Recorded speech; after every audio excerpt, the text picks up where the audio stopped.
y'all. Oh boy, it's been a long time since I made a video. But you know what? I started thinking to myself, it has been entirely too long since I have made a video.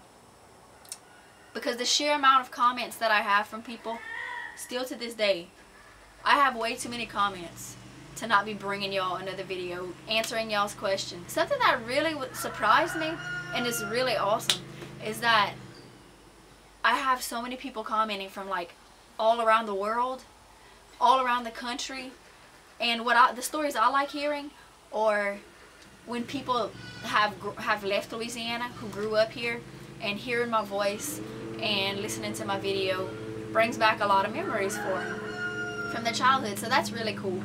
And there's probably all kind of background noise. Y'all are going to hear chickens, a lawnmower, birds. It's a beautiful Saturday in Louisiana, which is why I'm on my porch outside doing this with my cats.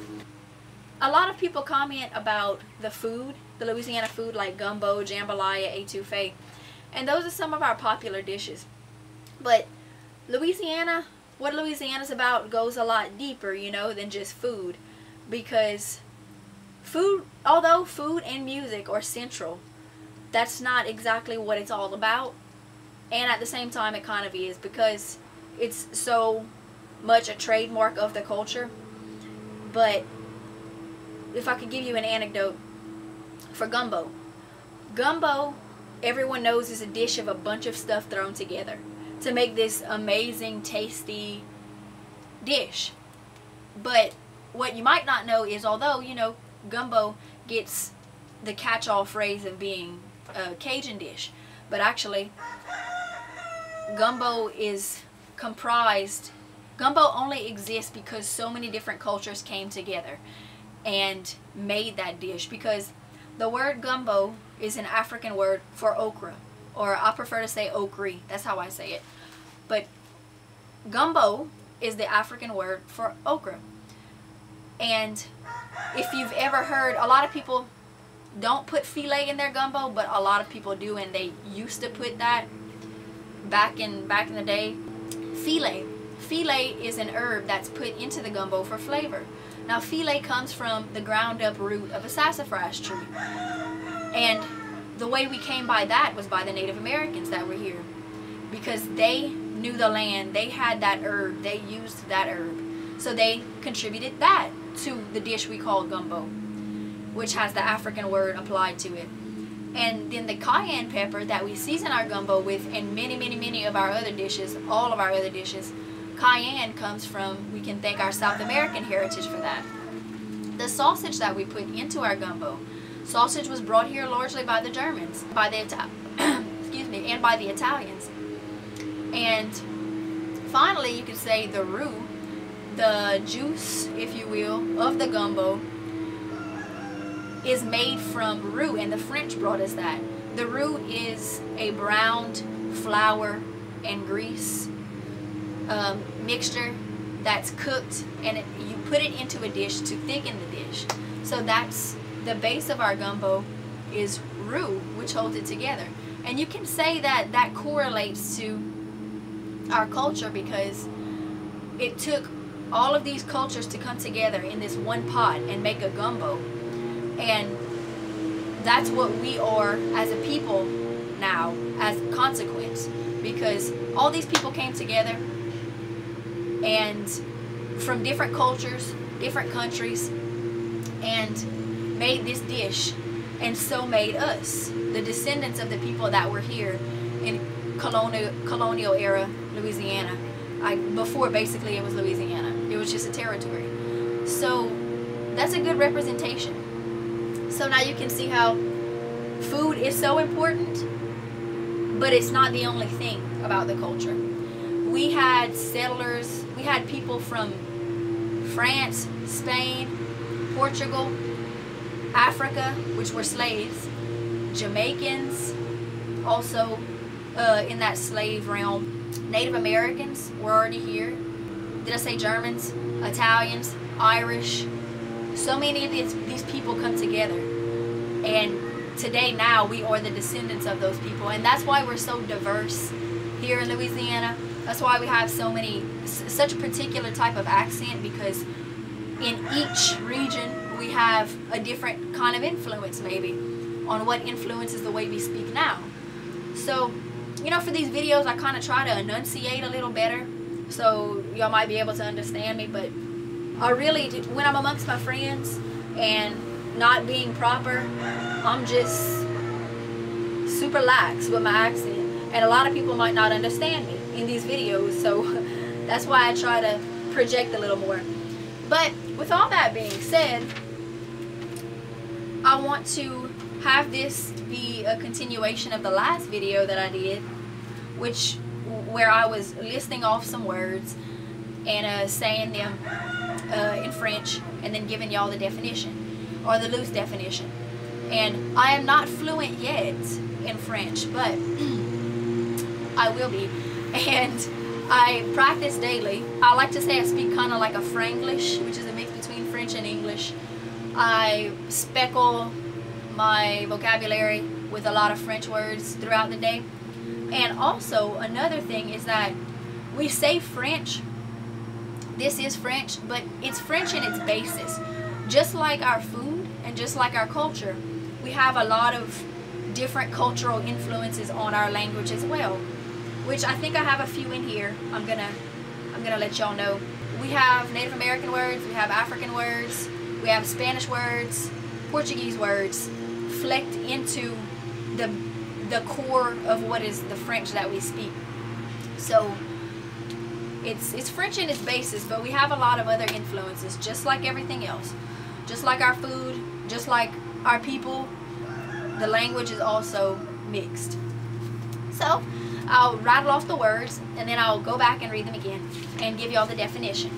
So we have grep, allons manger, la mad, consent, haria, chien, tataille, bétail, pauvre bête, grimace, babine, or some people say babin, but I say babine, chocho, envie, foufou, mela,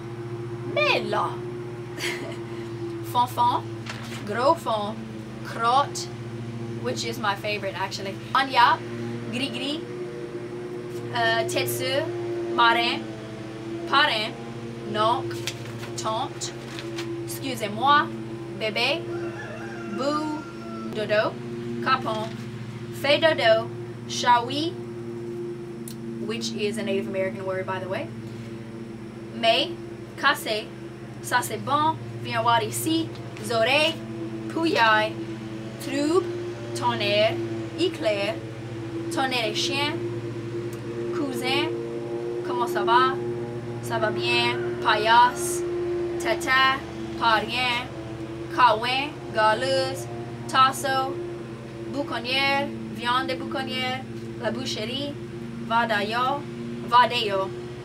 chaugière or castrol, la ville, el bonnet, fatation, va là-bas, rasoir, le geôle or bouche, vilain, cabri, zab, bajul, pichouette, sudi chauve, which is another favorite of mine, chassette, soulier, and satillon, which is actually a word I just learned a few weeks ago from my grandmother that I didn't know before.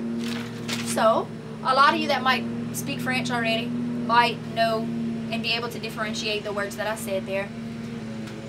Here we go, I'm going to break it down. So grep is like an insult. I've heard it as an insult, like an old lady or like an old ugly person. It's kind of an insult. Allons manger, come eat. La mad means like shit basically. Comme ci comme ça means like this, like that. When you ask someone, oh well, how you doing? Or you say to someone, comment ça va? Man, comme ci comme ça. It means so-so, like it's good, it's alright, it could be better, you know. Consent is drawers or underwear. Haria is like an outlaw or a trashy person or someone who's loud. Somebody that likes to carry on a lot is a haria. Tatai. Tatai is like a little small creature. a little small like bug or something, I'll use it in a context like a kid will be playing outside and playing in the grass, and there might be little tatas in the grass, like little insects. It's also kind of used as a reference to like a monster or something scary, which goes into my next word, betai. Betai is like a big bad creature or like a big bad monster. And a lot of times we will also say that to little kids to try to scare them that the big betai is going to come get them. And you have pauvre bête, which means poor thing, or you feel sorry for someone. You say, oh, pauvre bête. A grimace is like a frown, or to make a face that has pain on it, that shows pain in your face. Babine is a pout or a frown, and that a lot of times is also used in reference with a child to like a child's frown, like the baby had a babine. Chocho is a fat baby or a fat child, a little chocho. Anything cute and tiny can be a little fat chocho. And you have envie, and that's like the want, like you want something, or the need for it. You have the envie for it. Fufu is just somebody that's crazy. Mela means it's an exclamation, like, oh, well, there. Mela. It's kind of like saying, mon Dieu, like, oh my God. And you have fonfon, which is a big butt, or, well, gros fond means big butt. A fonfon is just like for someone to be a butt, or just like in reference to a butt, the anatomical butt. And crotte basically means turd. It's an expression that you can use towards like a misbehaving person, like I was like, oh, she was acting like a little crotte. Or it can kind of be like a term of endearment too. Lagniappe means like to give a little something extra. When we go to the grocery store over here, we have a little cord. When you get to the register, you have stickers that you can put on your lagniappe cord, because you put those stickers on the cord and it adds up so much to where you get off a certain percentage on your next purchase. So we call that lagniappe because it's a little something extra we're giving to you. And gris-gris is like a curse or misfortune, and that I believe actually also is an African word. So there you go right there with a cultural influence on the French. And you have tête sûre, which means a drunkhead or like a drunk person. Marraine is a godmother. Your godfather is parrain, or some people like to say parrain. And your uncles will be noncle. And tante is for aunt, or T to cut it short. Just if you have an aunt named Susan, you would call her Tante Susan, or for short T Susan. And noncle in reference to uncles, personally I call my older generation, my French speaking generation, well, they both speak French, but my old generation of uncles, my great uncles, I'll call them noncles, and my immediate uncles, I just call them uncle. So then you have excusez-moi, which I use literally every day of my life, and that just means like excuse me. Bébé, also use every day of my life. It's a term of endearment for a child, a baby, a loved one. Say, oh, chat bébé, cute baby. Boo, I don't know if we use this like it's used all across the United States, but we call everyone boo over here. Don't matter if you're related, don't matter if you're a friend, if I don't know you. If you checking me out at the Piggly Wiggly, you say, oh, thank you, boo. It's just kind of one of those, I don't know, one of those things we say. You don't have to know the person intimately to call them boo. We have dodo, which means to sleep. Or when you're telling a child to go to sleep, you say go dodo. And that goes into also fais dodo. Fais dodo is a dance. And it was called, if my memory serves me right, it's called fais dodo because the parents would go to the dance and they would bring their kids, their little babies with them, and they would put them in a separate room all to go to sleep. And as the music was playing, it would lull the babies to sleep. It's a dance, like a sleep dance, basically. Fais dodo. Shawi is a coon or a raccoon.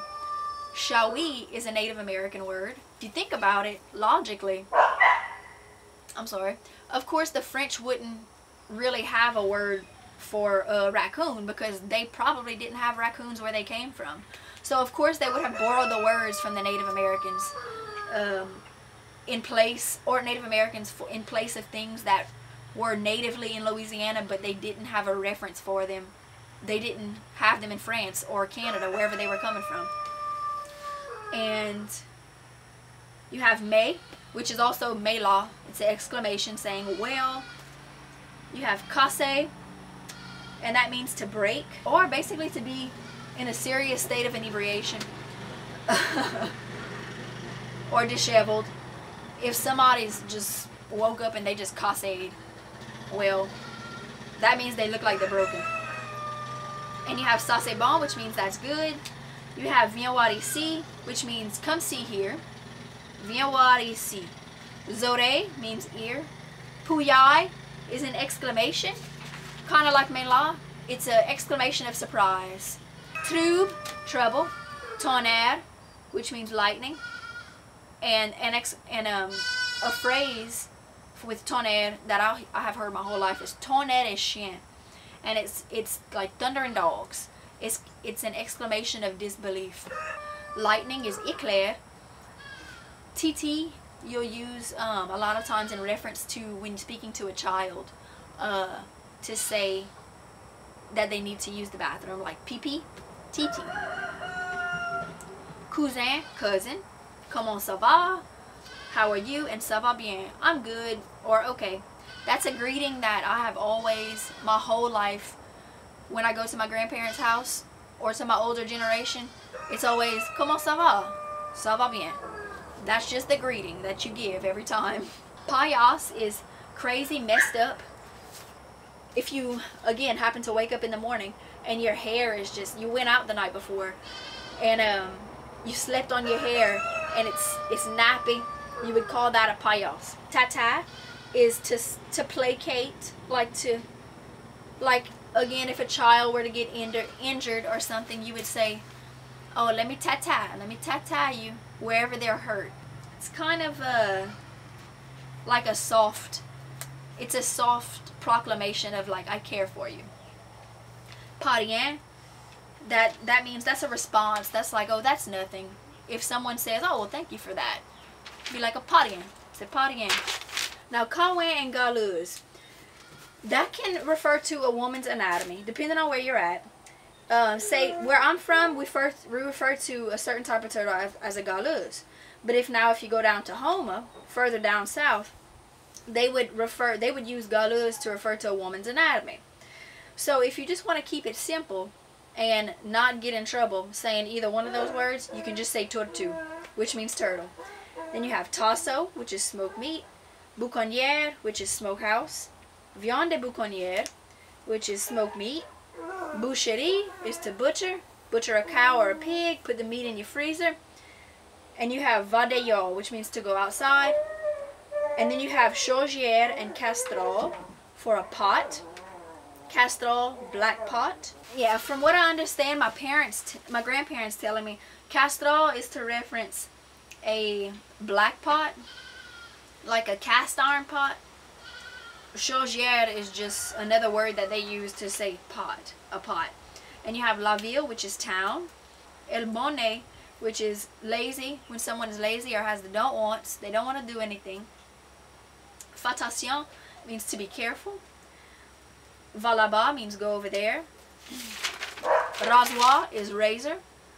Taper va gueule is to slap the mouth. Gueule or bouche is the mouth. It's two terms that you can use to reference the mouth. And bajol is to talk or converse, and it's kind of like running your mouth. Bajol. That's a word I say every day as well. You have vilain, which is ugly. Plein pet, which is an expression to say like someone is full of fort, which basically means I don't believe what you're saying. Cabri is a billy goat, and I actually have a cabri. If you can hear him out in the yard, he's carrying on back there. There you go. Pichouette is a little term of endearment. It means a little thing. Souris is a mouse. Sooty Shove is a bat. Now, Sooty Shove translates to bald mouse, which is why I love the word so much. Satrion is a vagrant, or a dirty person, or a raggedy person. And that's actually a word that I've just learned as of 3 weeks ago from my grandmother. So I have this little compilation dictionary right here of words that are common in my vernacular every day, and my dictionary is growing and it's going to keep growing, and I do plan on bringing more videos to you guys on various topics to do with Louisiana. Particularly, I want to show people this representation of Louisiana, because so many people are interested in Louisiana, in the culture, in the language, and everything, and a lot of people don't even know that we have all this going on down here. So people from Louisiana want Louisiana represented like people from Louisiana would want Louisiana represented. That goes as far as accents, traditions, our culture, basically. And in recent years, I've been noticing it's gotten a bit better in Hollywood. They understand it a little better, and we don't just get that catch-all like southern accent that they apply to every southern character, you know. They realize that we have a particular type of accent going on down here, and that really makes me happy. So if these videos can help people in Hollywood, or just help that person that grew up in Louisiana, that moved far away, and they just want to hear someone from Louisiana speak, I'm here for you guys. So I will see you in the next video, and there will be one, so stay tuned.